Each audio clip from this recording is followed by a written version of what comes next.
Hello there, everybody, and welcome back to a brand new episode of the Real Bros Podcast. I am Logan Thomas, and with me, as always, is my most excellent co host, Caden Green. and we are The Real Bros. And we have a treat for you today. Oh, it was definitely a treat. This was the first watch movie for Caden. Oh, absolutely. Like, before this recording, I have never even heard of the movie. And it is, of course, Tim Burton's classic 1999 movie, Sleepy Hollow. starring Johnny Depp and Christina Ricci. And for those of you that have watched anything Tim Burton, you know Johnny Depp has a tendency to show up. He's like his go-to actor. So is half the people he works with. That is also very true. I mean, okay, so what were your first thoughts on this, with it being your first time seeing this movie? Well, my first thought at the beginning of the movie is, oh my god, this is so boring. It's just nothing's happening. And then, like, 20 minutes after I thought that, it's like, something happened, but it's still boring. And then the movie, I would say, for me, around the halfway point, it finally picked up. Yeah, this is a murder mystery, supernatural thriller Whodunit situation. horror movie. This is a rated R movie. There's blood. There's plenty of violence. I would say this is a good on ramp for people to watch horror movies. Yeah. It's got a lot of good practical effects. Oh yes, it does. It's got that nice Tim Burton aesthetic. Oh, I love me practical effects. Oh, best thing ever. And of course, it's accompanied by Danny Elfman music, which the music in this movie was top notch. See, for me, the music really didn't stand out to me. It was just kind of there. It was very much this ethereal, like, oh, but with like that Danny Elfman, Tim Burton creepy vibe to it. Right.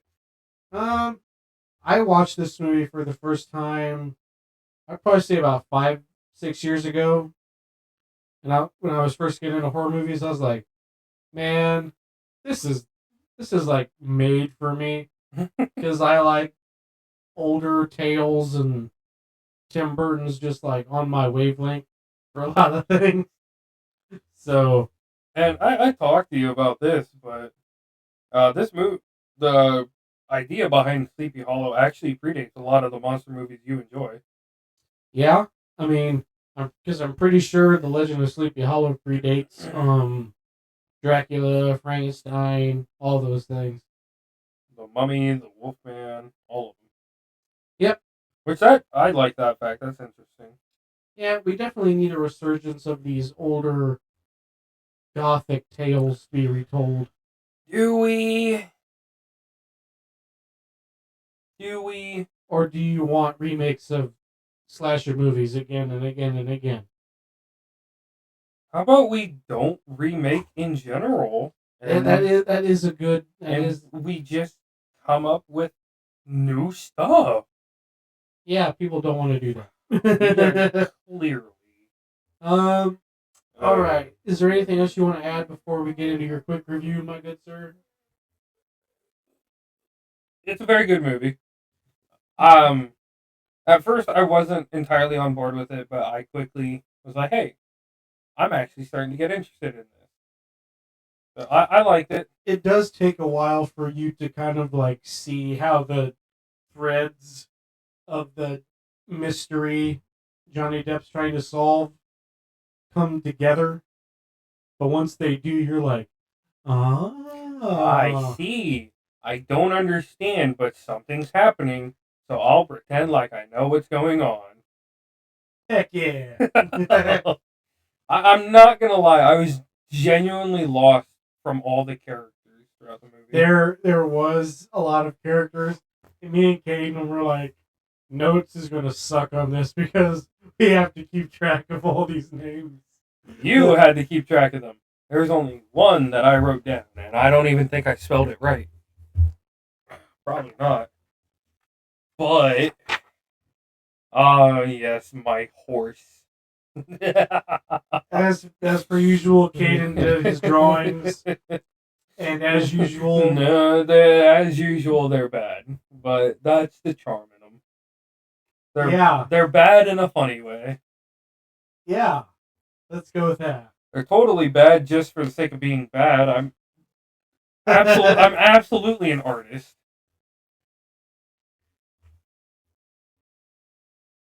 Are you ready for the quick review? I think I am, sir. Is there anything else you want to say? Aside from go watch this movie if you haven't already, it's a very good watch. You took the words right out of my mouth. Well, here you can have them back. I don't want them. For anybody who does want to get into horror, please check this movie out. If you're trying to be a Tim Burton watcher, please go check this movie out. It's a I don't really know the best way to describe this movie, other than it probably wouldn't be for everyone. No, definitely not. If you're into like that gothic, German expressionistic, it takes place in 1799 to give you an idea of where it takes place in New York, 1799. Yeah, we're right outside, I guess. Yeah. It's just a very specific kind of movie for a very specific kind of viewer. But I do encourage people to try it. Other than that, I am ready to hear your quick review, sir. So am I. I didn't have time to prepare this one, but anyway, here we go. Hey, so, you just had your page and a half of notes compared to my 5.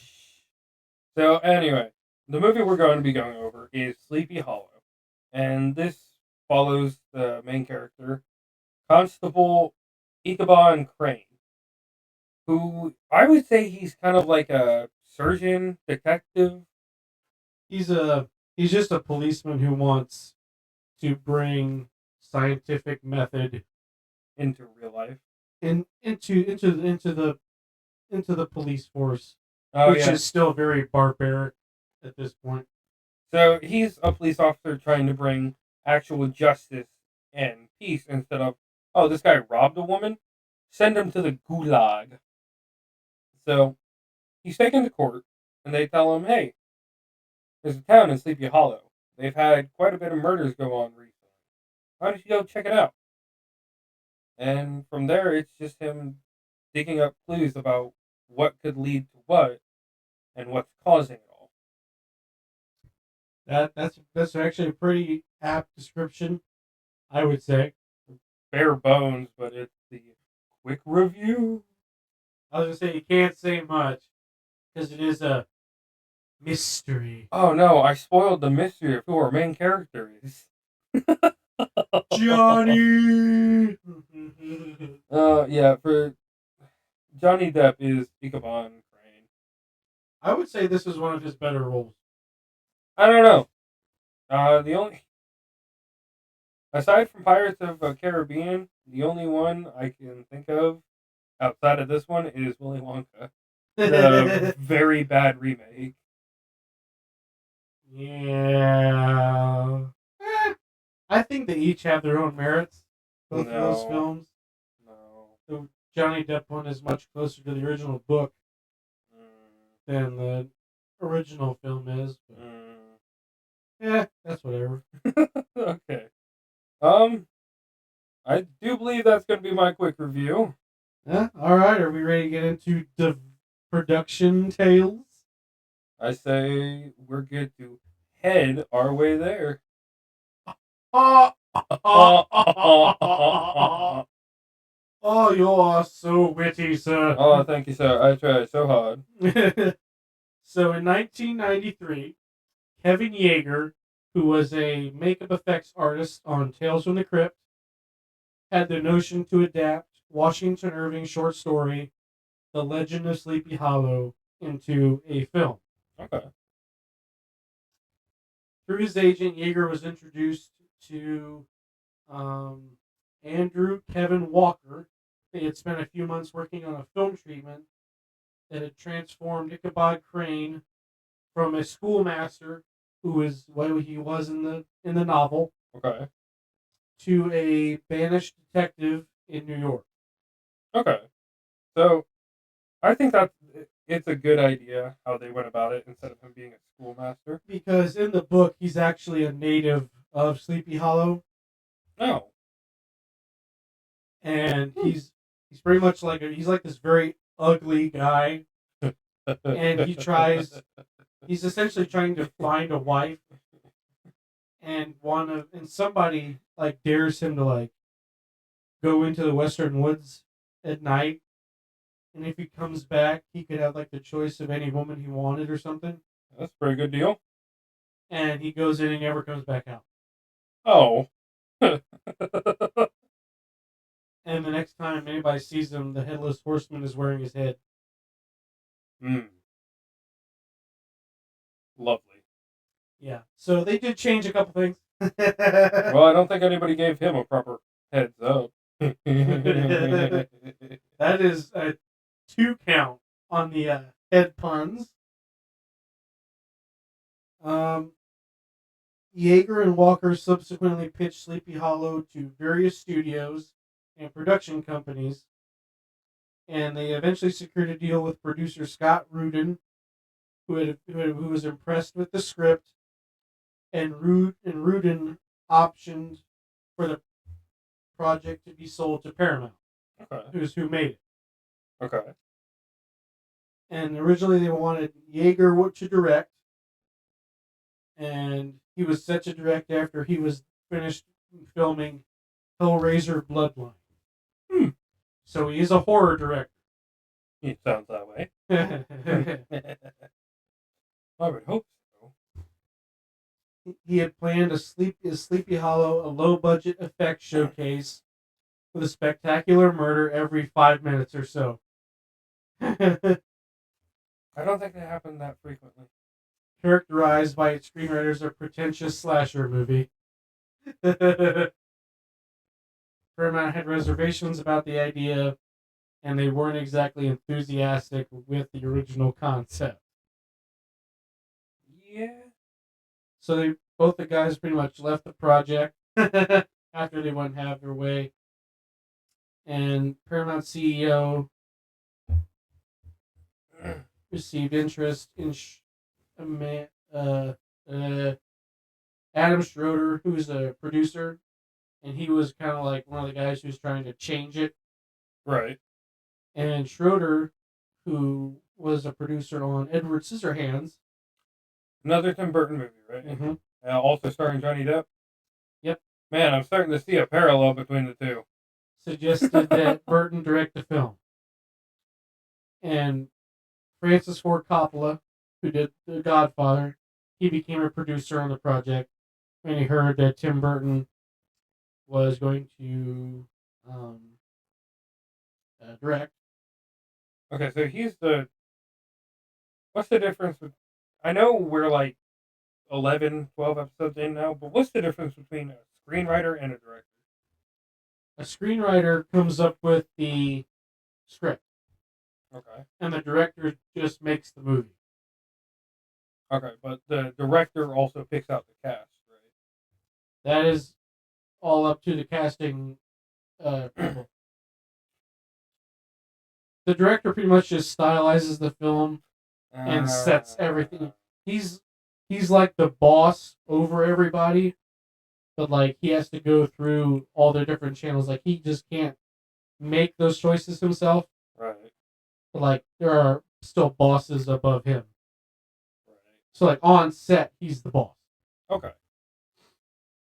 And Tim Burton, who of course at this time was having issues with his Superman movie. You didn't know? You ever heard about this? Tim Burton was making a Superman movie? Originally, so after Batman Returns, Okay. Tim Burton wanted to make a film that was based on the comic The Death and Return of Superman. The Doomsday one, right? Yes. But it was more about it, but he changed a lot. Mm. And so it pretty much was about Superman's death, and it was more about the resurrection Okay. of Superman. And Nicolas Cage was set to star. Like, there are images of him in his suiting, in his fitting for his suit and everything. But issues kept happening. Like, they pushed it back like 5 years. Like, just anything that could go wrong. Did go wrong. And so the movie just pretty much just out of existence itself. And this is a little subject, but subtopic, but the Flash movie actually has a scene where Nicolas Cage is Superman. That is a reference to Tim Burton's Superman. And it looks so bad. And Nicolas Cage has opened up about that. He's like, I didn't do anything for the Flash movie.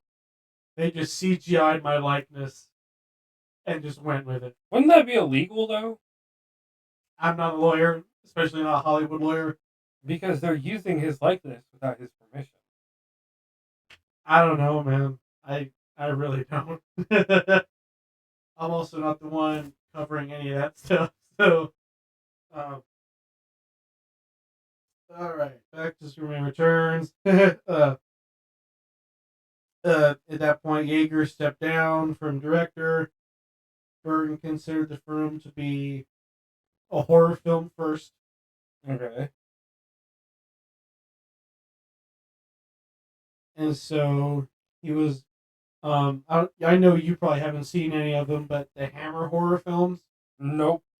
So it was in the 50s. There was a British studio called Hammer Studios, Okay. and they remade Frankenstein, Dracula. So that studio is where Christopher Lee became famous, because Christopher Lee's Dracula was from that studio. Okay. And he pretty much played like almost every monster they had, and so that's where he kind of like got famous Okay. from. And he really loves that kind of. And well, I guess because he's friends with Christopher Lee, he's in almost every movie he makes. Yeah. And as a result, Sleepy Hollow pays various homages to Hammer films, like the original Frankenstein with Boris Karloff. So yeah, so like a lot of that stuff is very much based on older German expressionistic films, Okay. especially the windmill scene, which is ripped straight from Frankenstein. I like that scene. It was a very fun scene. It was, and that was after, pretty much after they got Tim Burton down, it was pretty much all smooth sailing.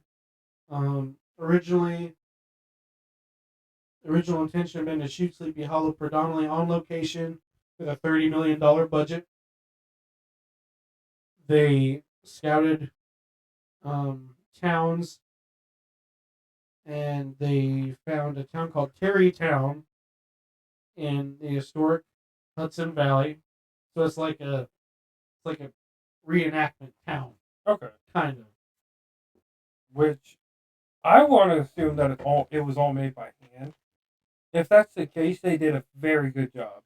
Yes, absolutely. Production design. The guy who was working with him, Rick Heinrichs, he was supposed to work with him on Superman Lives. So imagine like a gothic Superman movie. Oh, I gotta save Metropolis? Oh. Whatever.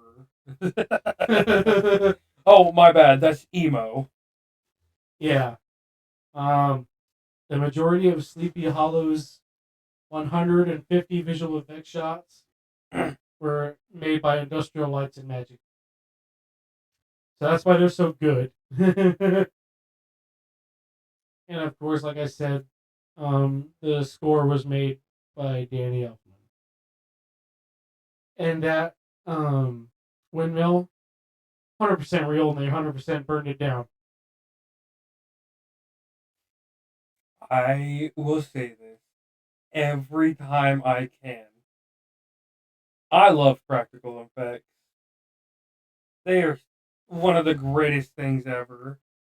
Like, it doesn't, in my opinion, it doesn't matter if they're cheesy, if they're like AAA movie studio good. I love them.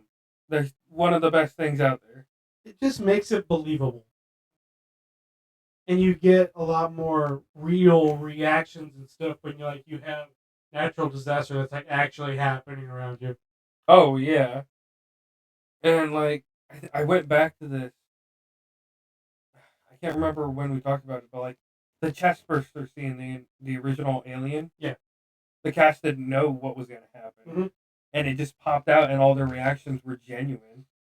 Yeah, that's like one of Ridley Scott's like famous things. Like I didn't tell them anything about that. And they're like, "Oh yeah, that's real acting right there." Acting, quote unquote. Real quote unquote right there. The budget was originally 30, Okay. but due to all the stuff they did, the budget became 100 million. Oh, okay. And the film grossed 101 million in U.S. and Canada. They made their money back. That's where we stop. Opening weekend it made 30 million, and worldwide it made 206 million. Oh God. Yeah. Well, The film's production designer Rick Heinrichs and set decorator Peter Young won the Academy Award for Best Art Direction. I can see why. Yeah, the movie is beautiful to look at. Oh yeah. It takes what you normally think of as a Tim Burton aesthetic and like cranks it up to 11. Like very dull colors, like Very bleak colors, gray, dark, light brown, very foggy, very gray. white. But when there is color, he like tries to make it pop. And like everybody's like really pale. Yeah. And I don't know if I told you about this or not. Probably Or not. if you noticed this, I meant like when the movie starts, when he's like on the way to Sleepy Hollow, if you notice like everything's like dead and creepy. But when they're leaving, everything has leaves and stuff on it. Oh, I did not notice that. Yeah. That's to show like the curse of the Western Woods has like been lifted and stuff. Spoiler alert. Well, obviously the curse is going to get lifted by the time the story ends. There's no sequel. Not always. This is a Tim Burton movie. His stuff's always wrapped up by the end. Okay. And what's your point? And it's Johnny Depp. He always wins in the movies he's in. If he has a jar of dirt or not. Shut up. All right. What else is there to add about the budget? That's it. I mean, like, they made their money back and then some. Yeah. I feel like they definitely would have made more of their money back if they somehow managed to stick with the 30 million. Yeah, but they did use their money well. Oh, absolutely. So, and especially if all the buildings that we saw were actually like built by hand. Yeah. Other than that, are we ready to get rolling? Like some heads, yeah. That's number 3. All right. You need to get to 20 by then. I'm just kidding. I can certainly do it. Please don't. This is your official spoiler warning. Heavy spoilers for those of you who have not seen this movie yet, because like I said, this is a whodunit. So, what? I was mid yawn and I'm like, it's a who the what? I realized what you had said. It's a whodunit, so there is heavy spoilers. If you don't want the mystery spoiled for you, go away, watch the movie, and join us when you're done. This is your Yes. only spoiler warning. He lies. Here's another spoiler warning. That's all. We're throwing around spoiler warnings like heads. Oh, that's not funny? Now you're laughing. There it is. Because it was bad. Oh, okay. Anyway, spoiler warning. Let's get into this. You dirty. You're dirty. Alright, let's get into the movie review. All right. Alright. The movie starts Oh boy. with a piece of paper. Ooh, terrifying. It is. I can't read, so that makes it even worse. Yeah. It's just the signing of what you're going to be doing for the rest of your life, and you don't know what it is. all my notes are just little dribbles of line everywhere. There's no real word. That's what it looks like from here, man. I can't say much different, but I can at least attempt to read my own handwriting. Oh, I can read my own handwriting. I'm the one that wrote it. Yeah. It opens with the signing of a will for one Peter Van Garrett. And there's not really much to tell about this scene because this is pretty much like, I want to say like this is the first in the set of events that is happening in this town. Yeah, like this opening kind of reminds me of the Wolf of London that we watched or whatever it was. Oh, the Wolfman? Yes. How the opening is like, here's a person or here's some people. They're doing their normal job, but in this kind of situation, they're kind of escorting the head Van Garrett, I would assume. Yeah, Peter Van Garrett to And a carriage. And it's Dirk Van Garrett as well. Yes, he's the driver. Yes. And just like in the Wolfman, like they both in both movies, they both start off with either movie killing the people without really any. I would say the best way to describe it would be this is a cold open. Yes. Just dropping us in the middle of kind of like essentially just dropping us into the story right away. Yeah. But so he's in a carriage with this will that was signed and everything, and we don't really know much else other than the Headless Horseman attacks the carriage, kills the son, and chases the dad, Peter, into a cornfield by a scarecrow. Which I love the look of this scarecrow. Yeah, and it's the same scarecrow shows up like 4 or 5 different times, right? Not the same one. This is the one with the pumpkin head. There are a couple with pumpkin heads.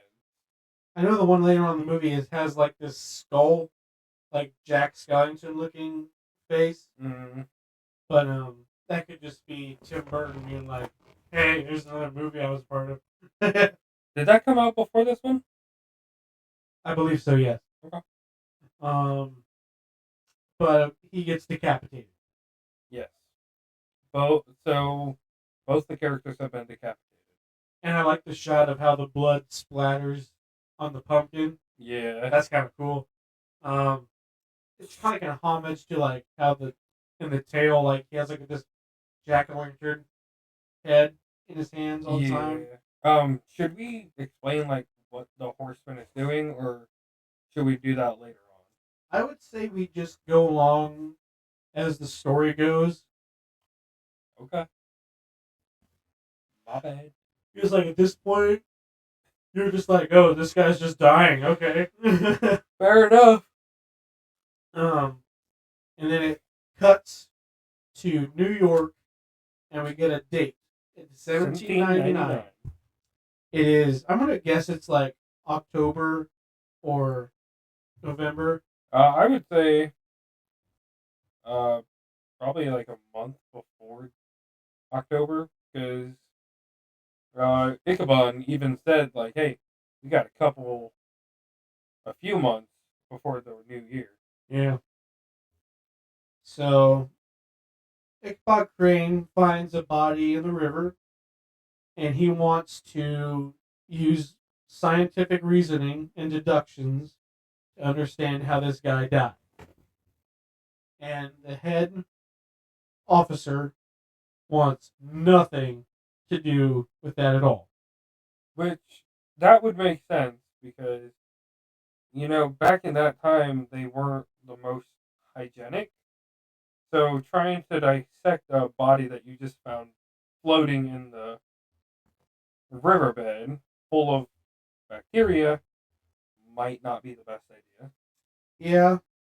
And so he's pretty much called into court and said, if you don't stop this, we will. I forget what the other option was, per se, but the other option was we will send you to Sleepy Hollow, where there's been a rash of murders, and we want you to solve them using your reasonings, your scientific reasonings. And he accepts the challenge. Which, by the way, the judge is played by Christopher Lee, and he's got this cool shot of like him having these angel wings behind him. It's such a cool scene. I love it. Christopher Lee's good in everything he does. Oh, of course. But then we get this journey sequence with his way into town, into Sleepy Hollow. See, I wouldn't even really call it a journey sequence because it just kind of shows him in the carriage, and then next thing you know, he's at Sleepy Hollow. Well, but it's like I would call it a sequence because that's where they do like all the castings. Oh, okay. Stuff like a title sequence. Okay, yeah. Then by that, yeah, you're right. My apologies. You're fine. And right before he arrives in town, he looks at his hands, and his hands are scarred. They have like prick holes on them. Which I didn't notice that because I was writing notes. You're right. And he has like a mental block about why he has them. He just knows he's had them for as long as he can remember. Which clearly must not be very long. No. I want to bring up at this point we're getting Danny Elfman's like theme music. Okay. And I loved the theme music for this movie. Like I said, it's like very ethereal, very vocal. Yeah, like I said, for me the music just didn't stand out as well as I thought it could have. But granted, that's just me. Right. I wasn't really paying attention to the music. I was more making fun of the movie in certain scenes. Yeah. I understand. Well, we'll get to that though. And when we do, I want to describe it. And at this point, I just want to bring up we're seeing the town for the first time, and I want to mention the set design, which this town looks awesome. Oh yeah. And as he's driving through town, you see this like a tree house with gigantic wooden spikes. Yeah, but even then, you called it a lookout. I called it the Horseman Watch. Mm-hmm. And like you see all like the villagers and everything just like shutting their windows and stuff. So like they're very not welcoming people. Yeah. We get to the Van Tassel residence, who is kind of like this. I want to say like the lead citizen in town. Yeah. Isn't the town divided up into two families though? It was until the other family got murdered. Yeah. So it's the Van Garretts and the Van Tassels. Yes. But the Van Garretts are dead. Wait, it was just the two Van Garretts? Mm-hmm. Huh. I don't know why I didn't catch that, even at the end of the movie. Yeah. And at this point, before I get started, I'm going to call these people, some of these characters, by roles. I know them from other movies. Oh, okay. It's just gonna make it so much simpler for people to understand. I think. Um, I would but still go by the character's name. right, I'll probably do a bit of both. Oh, anyway, here's Archibald Van Michael, or as he's known in his other movie role, Thomas Lee Jones. Yeah, that. It's gonna But it's okay, I gonna just want to happen. say who these guys are. In this movie, they have Dumbledore. They had Alfred from the Burton Batman movies. They had Emperor Palpatine. They had the dad from Beetlejuice Okay. and the guy who played Vernon Dursley in Harry Potter. Quite a wide range of cast members there. This cast is stacked. Oh yeah. But we arrive at Van Tassel's house, which is Dumbledore, actor Michael Gambon, and Ichabod Crane, which is Johnny Depp. He knocks on the door, and there's some people making out outside. Should we say who it is, or do we want to wait? That is up to you. We're gonna wait. All we know is there is some like sexy time happening outside this house. Yeah. For real. And we enter and we meet Baltus Van Tassel and his daughter Katrina Van Tassel, who is playing some form of blindfold kiss game. It's like spin the bottle, but the bottle's a person and they're blindfolded. I think it's called the Pickety Witch. Yeah, because like what they're doing is they're chanting "Pickety witch, pickety pickety witch," Who's got a kiss for the Pickety Witch? You're right. and they do that like 2 times, and then she stops spinning, and whoever's in front of her, they get smoochy smoochies. You know, Johnny Depp gets that sweet Christina Ricci kiss, which I'm pretty sure he was like 20 something and she was like 17 or 18. Yeah, probably. But, you know, it's whatever.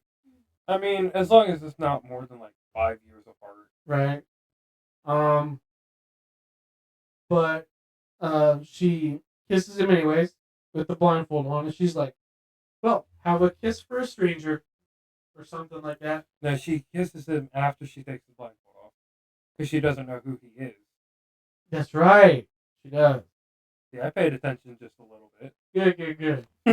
And I'm going to call him her suitor. A guy named Brahm. That's all we know him by. His name is just Brahm. He's like the stud muffin of this town. And I don't remember seeing him all that much. He's not in that all that much. All I can remember him in is in this sequence. He's just like the alpha male's like, hey, I'm the hot guy in town, not this guy. Not Johnny Depp. Yeah. I'm square jawed. He's skinny. I'm the hot guy. But Baltus Van Tassel makes himself known, and he's like, and Ichabod says, I'm here. I'm sent by New York to help you with your murders. And he's like, okay, we'll set you up in this house upstairs. And we're going to have a meeting in the other room in which we are going to be introduced to, they call them the town elders. Yeah.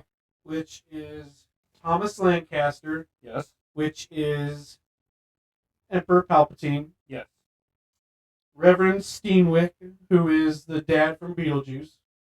Samuel Phillips is the uncle from Harry Potter. And then James Hardenbrook, which is the Alfred from Batman. Yeah.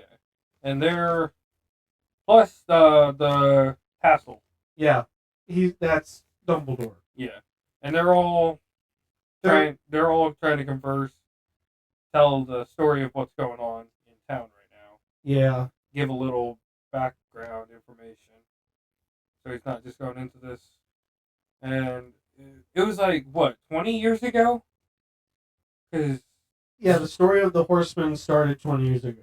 And This dude was just riding around on his horse, full gallop, slicing the heads off of everybody.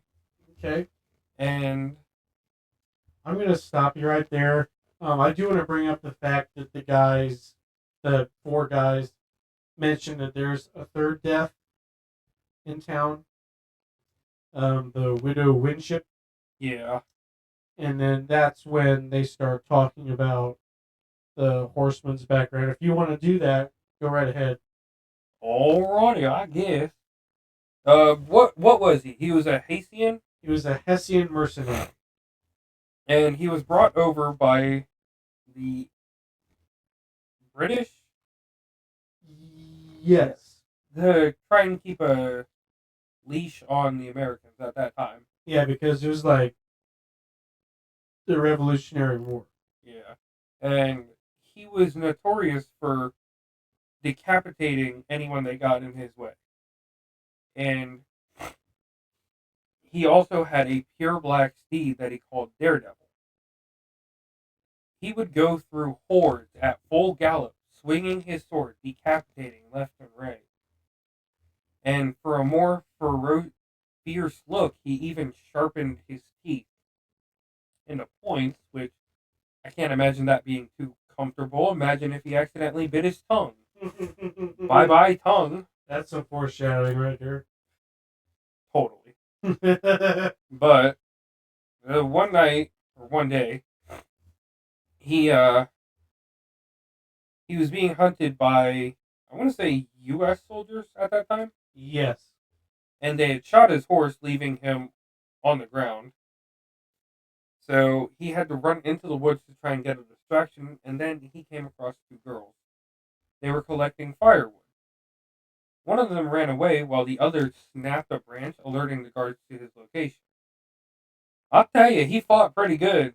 He fought off like five or six uh soldiers, like decapitating them, chopping their arms off.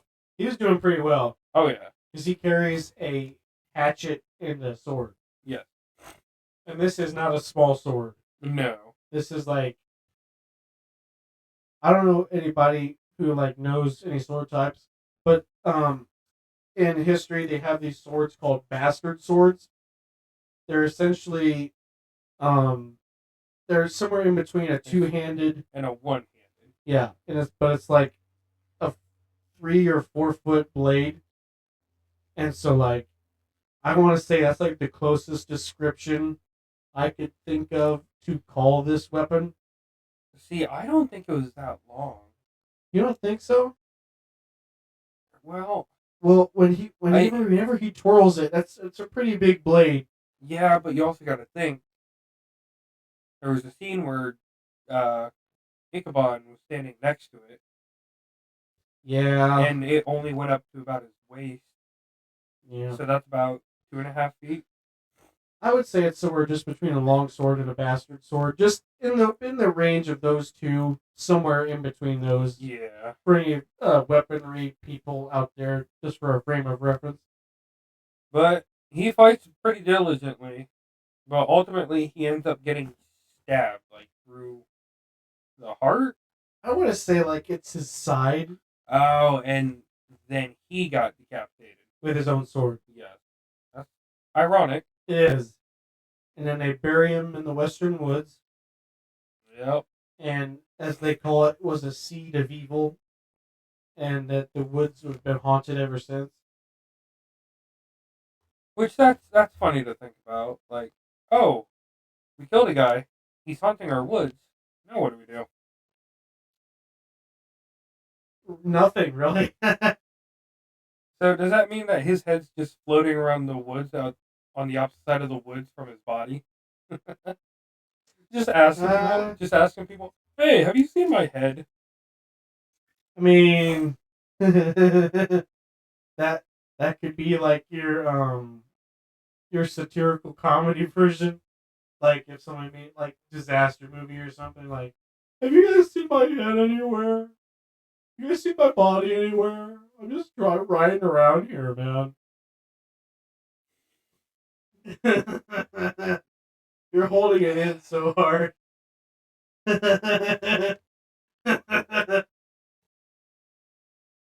Anyways, they said that the horseman took all the heads, and He took the heads, but they were never found. yes, they were never found. Um, And we find out why later, but you're going to have to listen to us ramble until then. 2 hours later, this is what happened to the heads. And it's like, if it takes us 2 hours to get to that point when it took probably 45 minutes at most in the movie, I'm going to be upset. I know. So then we get to um, the man in the watch, and supernatural event. I want to say like sheep and goats and stuff start running around. Sheep started to run back from right at the edge of town into town. Deer started to come out from the woods, and then mist started to Like, enclose around the flames yeah. of the torches that the villagers had set up. And then he's all of a sudden you just see him just running. So we don't really know what happened, but he's just running. And of course, whack, head cut off, and he took the head. Well, no matter how fast he ran, he was only a little ahead of him. Oh man, no. Why? Why would you do that? Look, these jokes are only heading in one direction, and that's straight down.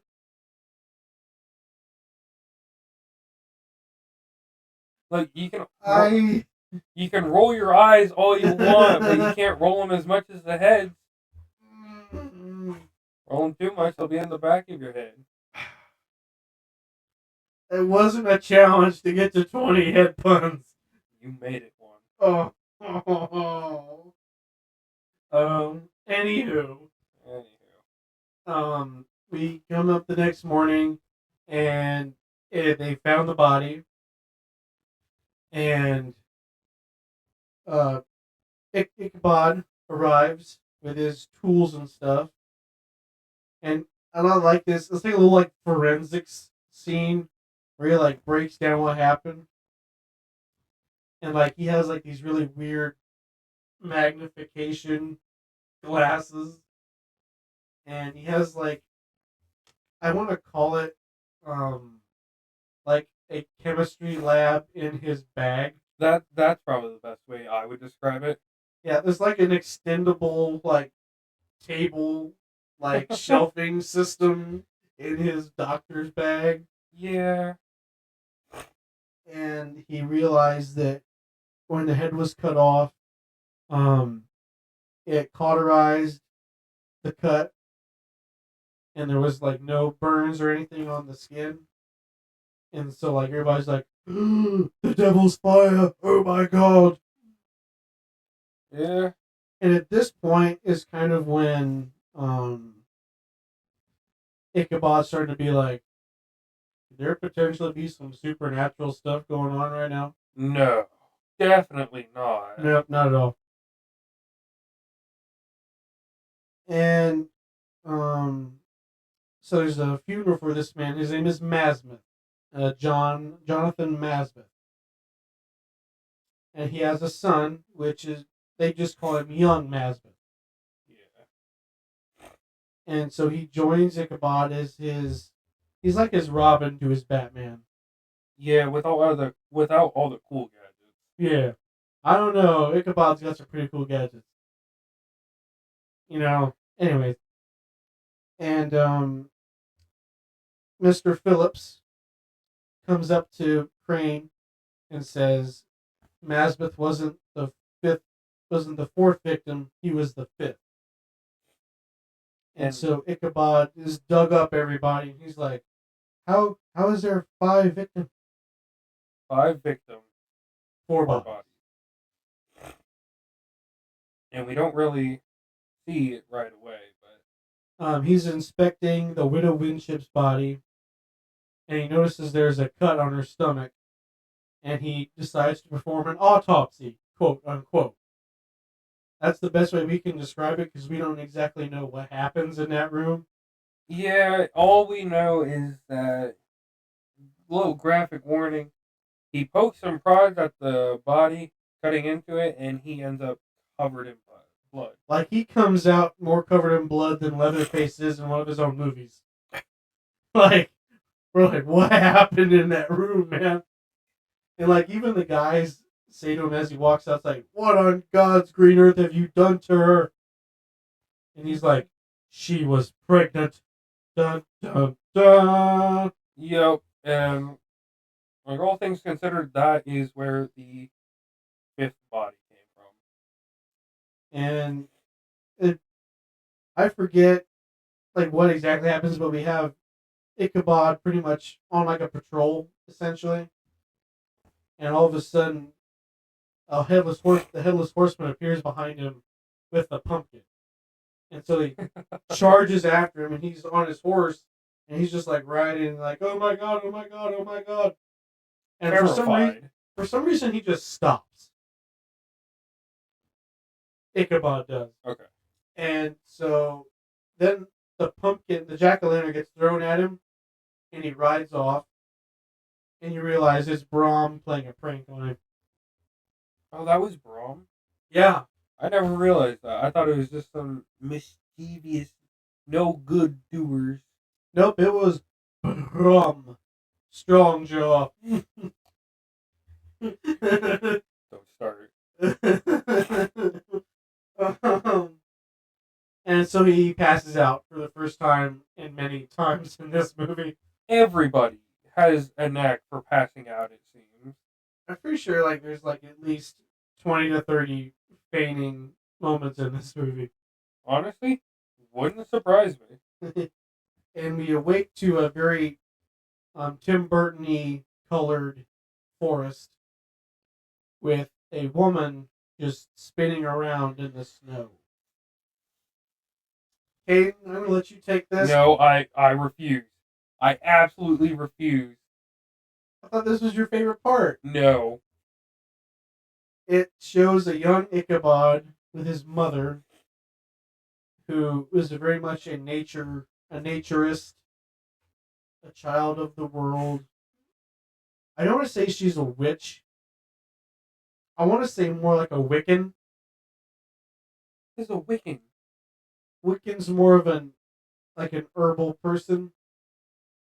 Like a witch, Oh, she's a hippie. Yeah, pretty much. Then just say hippie. I'm trying to define the best way to describe it. I apologize.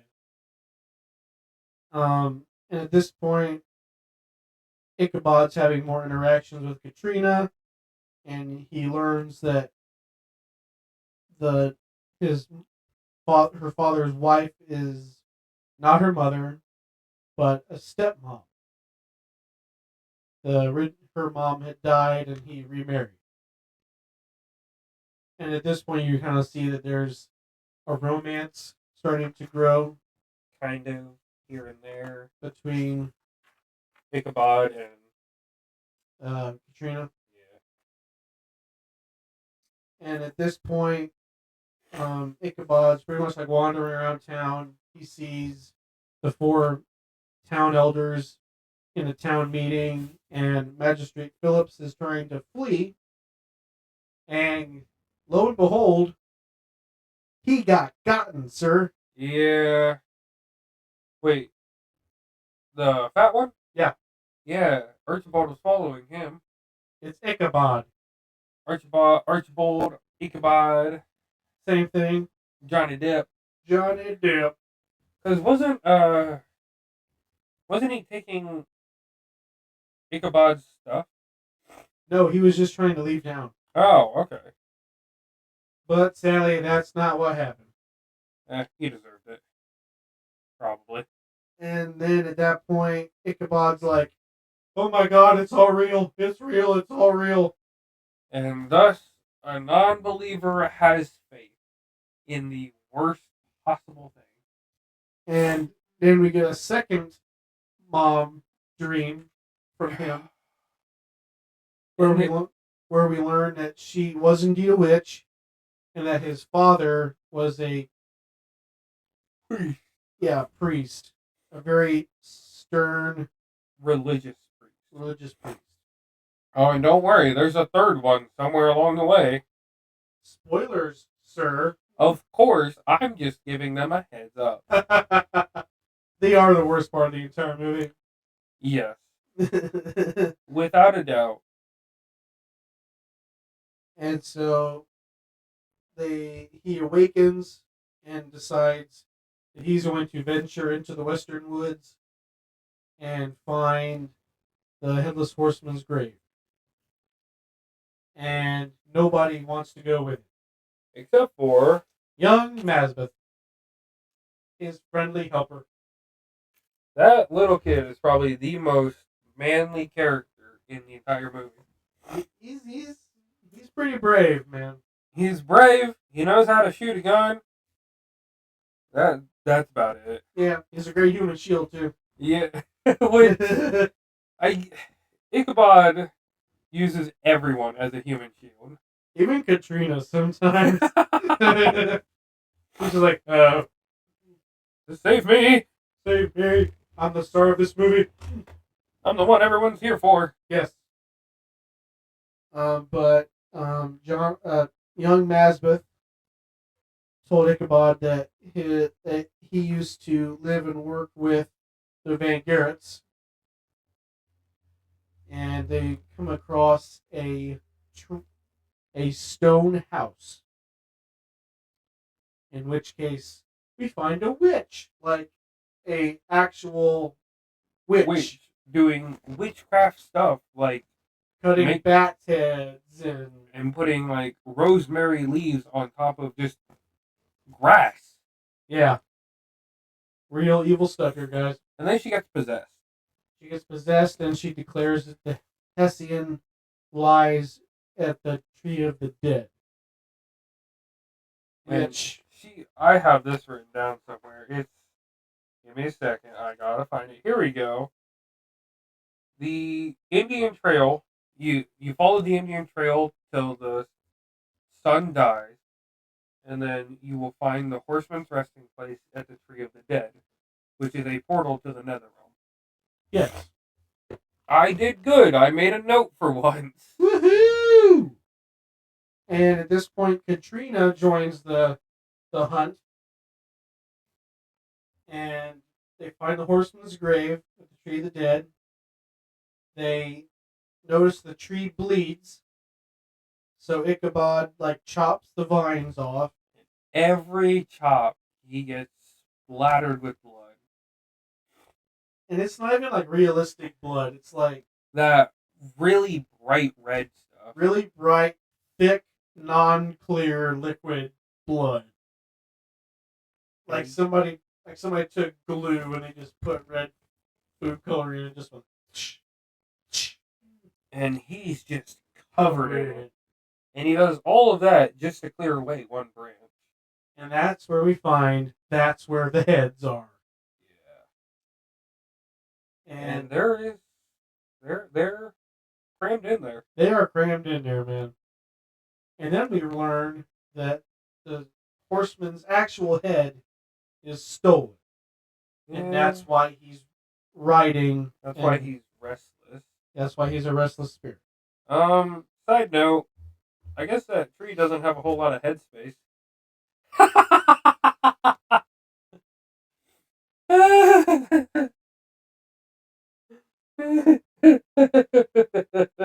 I'm retiring from the podcast world. Oh, that was a good one. Yeah, that was your best one so far.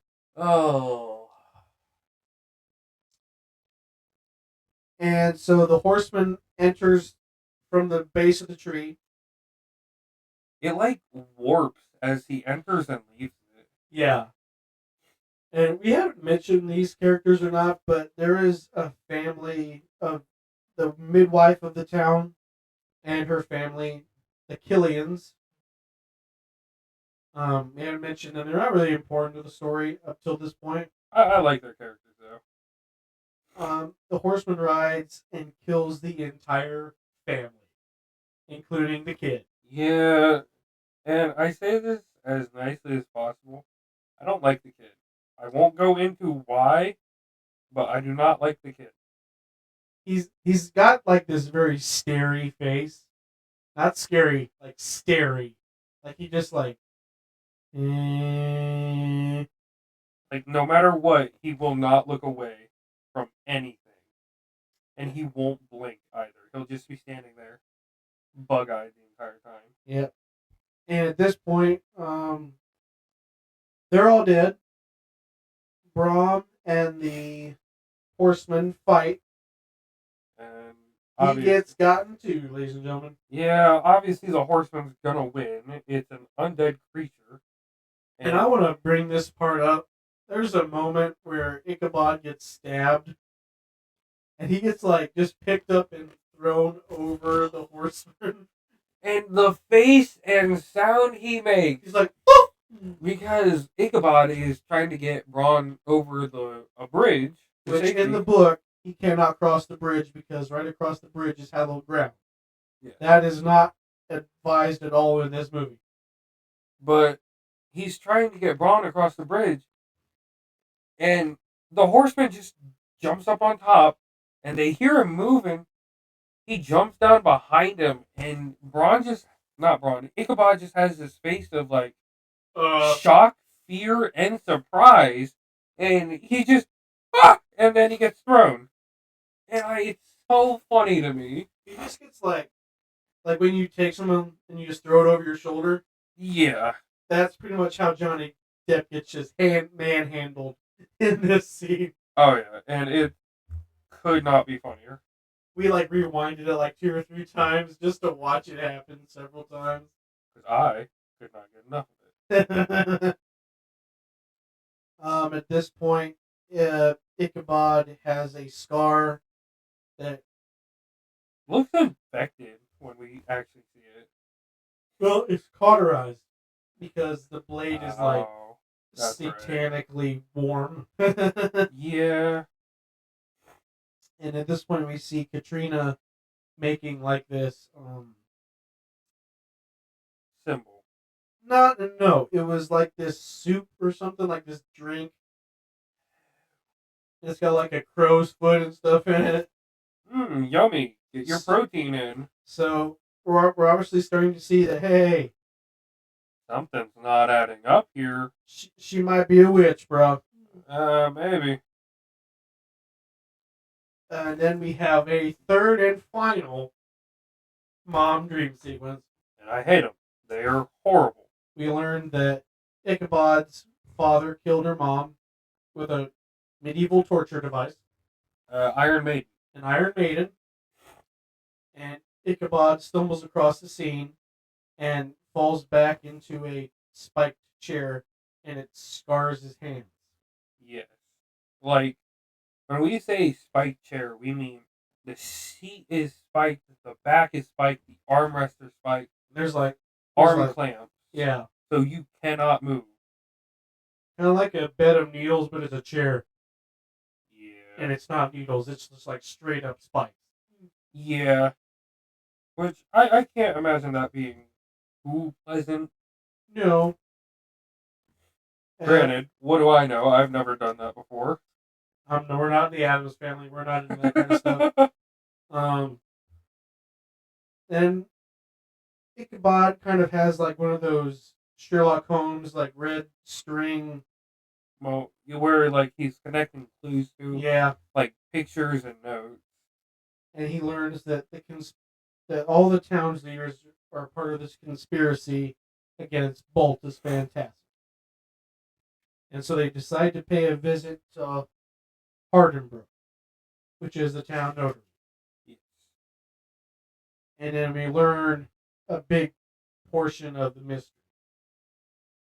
It's all in a coma. Yep. That the Peter Van Garrett, the old guy, married the woman, Widow Winship. Yes. And fathered the unborn child. Yes. Who is now the sole heir to this will. Yes. And it pretty much meant that Baltus and Dirk got nothing. Also correct. And at this point, Ichabod returns to his room. Katrina's sitting in his room, and she noticed that there's evidence against her father sitting around. And Ichabod sees a spider in his room, and he's like, "Ah, kill it, kill it, kill it!" Because I guess he's terrified of spiders. You know it. And so, uh, Masbeth moves the bed, and we see a sigil. Yeah, it's like I would say almost like a summoning circle, Yeah. but it's drawn in like pink chalk or something. And Masbeth calls it the evil eye. Oh, irony. The irony. The irony. I can't even get mad at that one. But it cuts to another scene.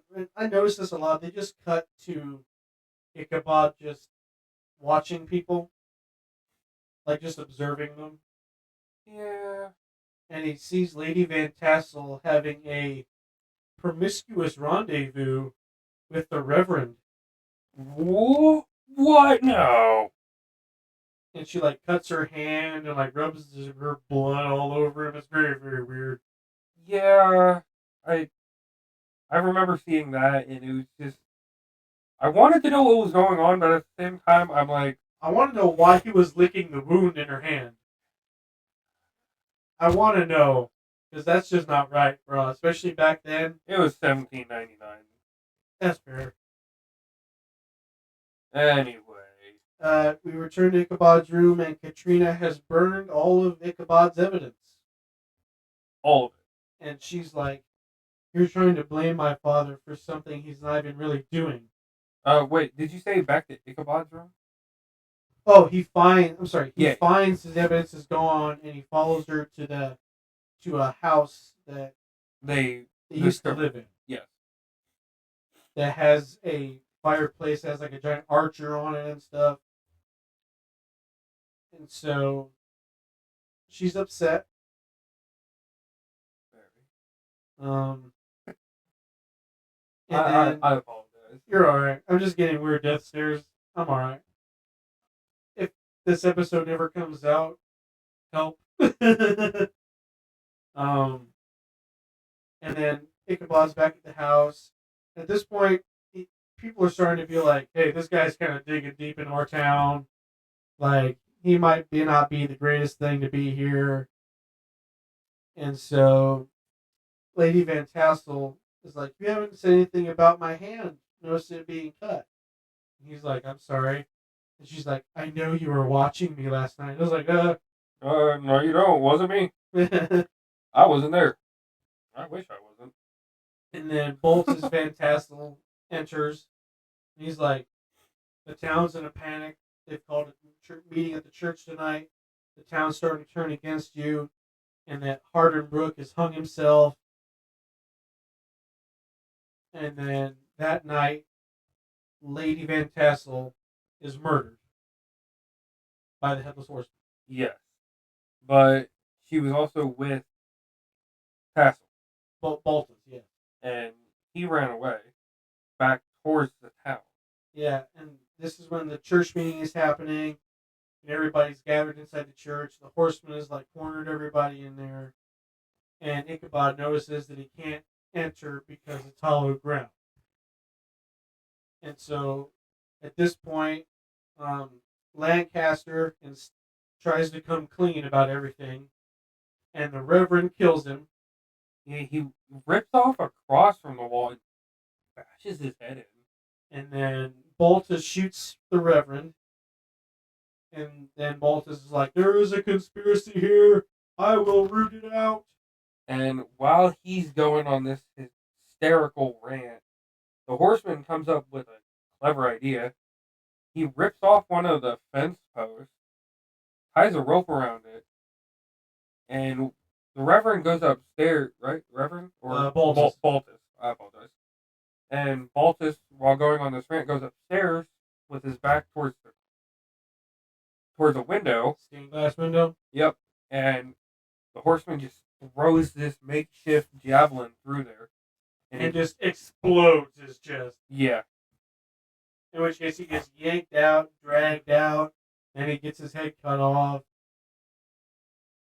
There's some good moments. There are. And at this point, Ichabod's like, because Katrina passes out, Yes. and then he notices she was drawing that sigil in the church. Yes. And so now he believes that she is behind it all. And so he leaves town, or is about to, and notices. He notices that there is a body being brought in with a cut on its hand, which is supposed to be Lady Van Tassel. Yes. He tells the driver, turn back, I have to go check it out. After realizing, because Katrina gives him a book of spells that her mom gave her. Yes. And he opens it and he notices the sigil was an eye of protection. Yes. So it's a protective spell, not a summoning spell. Correct. And so he's like, oh man, I'm wrong. So he runs back and he notices that the cut on this body's hand is not healed. There's no blood, no clotting, nothing. It happened after the person died. Yes. And so at this point, Katrina has awoken. She's sitting in the house. And then lo and behold, Lady Van Tassel is returned. Dun, dun, dun. Yeah, she never died. No, she is the witch controlling the horseman, ladies and gentlemen. I would say she's planned all this out. She has. Aside from Ichabod? Yes. And so we learn that Katrina has been taken to the windmill in town, in which case she kind of goes on her monologue. And it's here that we find out, A, she was the girl in the woods that snapped the twig on the horseman. Yes. And that her family name was Archer. Yes. Which is represented by the Archer carving, as they called it, in the fireplace. In the burnt down house where the Van Tassels used to live. Because the Van Garretts stole the house from the Archers and sold it to the Van Tassels. In which case the Archers had to live in the woods. The mom died, and the two sisters were alone. That's when the Hessian arrived. Yes. And then she murdered her sister after helping Ichabod and Masbeth. And that sister is the other witch. Yes. Which that's what I was getting into. And we realized that it was Lancaster who was having sexy time outside the house when Ichabod arrived. Yeah. With one of the servant girls. And the servant girl was the body that Ichabod was inspecting at the morgue there with the cut hand. And this is all because she feels like the entire town pretty much like ruined her entire life. Well, I mean, technically they did. But they didn't deserve a evil curse and a spiritual killer.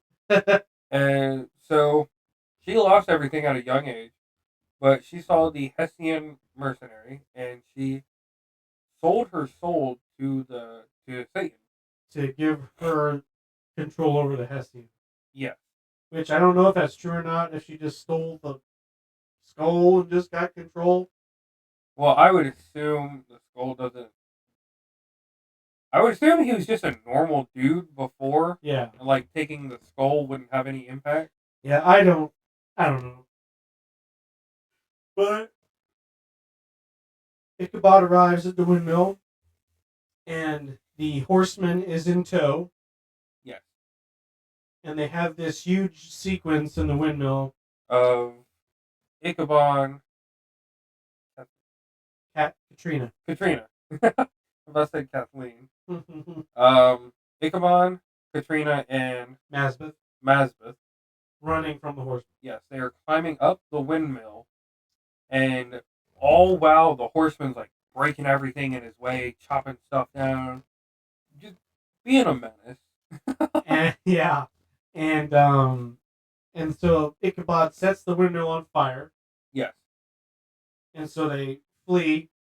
They get in the carriage and they have this like huge cart chase sequence, which I love the cart chase sequence. Oh, it was so well done. We didn't mention that they got down via the windmill's own, Mm. and they got down from the windmill's fans. Propeller. Yes. And when all three of them were down, Catherine, Katrina. Why is that name so hard to remember? Katrina was like, "Is he dead?" Ichabod's like, "That's the problem. He's already dead." And then starts off the really well done horse chase scene. And so they arrive at the Tree of the Dead, in which case, Lady Van Tassel is there, and she's like, and she like grabs Katrina and is like, "Here, take her, kill her now." And Ichabod tackles her off the horse, and they struggle for the skull, and Masmuth just picks up a gigantic branch and just conks her over the head with it. See, I think it's the branch that Ichabod cut off. It was. So it was the sound for that was just always just like thud. And so he gets the skull just as he's about to kill Katrina. The horseman. The horseman. The horseman did catch up to them. Yes. And he's like, he throws the skull to the horseman. He puts his head back on. And in a cool effect, it just grows. Like flesh, skin, nerves, and everything. Skin. And it was really well done. It was. 1999 was when it was. Yeah. Like. It was really well done. And so you realize that, oh, hey, this guy's played by Christopher Walken. And so he gets his horse. He grabs Lady Van Tassel. He bites her tongue off. Yes. With those serrated teeth. And he dives back into the tree while leaving behind. It's like Lady Van Tassel's hand is like stuck in the branches. And it was the hand that she had cut. Yeah. And so it's like in like a creepy like witch position. Like I think it was closing when she died. Yeah. Which that kind of makes me wonder. Like, would that only be a portal for the horseman? Because if so, that just means that Lady Van Tassel's just stuck in the tree. Well, that just I don't know. I don't know if I like want to dive into that or not because that could get pretty theological. We won't. We don't want to be here for another hour discussing like, so what's the parameters of this tree portal exactly? But then we cut back to New York. Yes. And the trio, move to New York, and they're kind of like this happy family. Yes. And that's how the movie ends, and it's the beginning of the new year. Yeah, Happy New Year! We stopped a killer ghost spirit. Woohoo! Caden, what were your thoughts about this movie? Final thoughts. Final thoughts. It all added up very nicely. I really liked it. There were so many names all at once. It definitely makes you have to think. Like, who is that guy again? Who is he? Where did he come from? It helps. Oh, he was from the beginning of the movie. It helps that the Van Garretts were all dead, so you know, like, Van Garretts, Van Tassels. Which one are you? I don't know. Like I said, this is a very good whodunit movie. Yes. It's good if you like Tim Burton movies. I think it's one of Johnny Depp's better performances. And it's just a good movie. It is. It's also like a good first time slasher movie. Oh, yeah. For anybody who wants to like start watching those kind of films. And like my opinion of it has changed after watching the whole thing. I really, really enjoyed it. Do you have any questions, Sir Caden? if you were Ichabod and you found out Katrina, you got it right, was a witch, what would be your first instinct? I would want to ask her about it. Like, what do you think the position of it is? Like, do you are you drawn to it because of just because like your mother, or because of like I don't know, like what the implications are, or that kind of thing? Right. What was your favorite kill? See, that's the problem. They're all pretty much decapitation. But they're all done different ways. Eh, I mean, some of the situations are interesting how they occur. Probably my favorite, though, would have to be the father in the churchyard. Mine would have to be Phillips. I just love the way his head spins around, rolls off, and then rolls Oh, into Johnny Depp's crotch, and then the horseman just stabs it right near his crotch and just runs off, and he's just like, "Ah!" That's just hilarious. yeah. I don't have another question. Do you?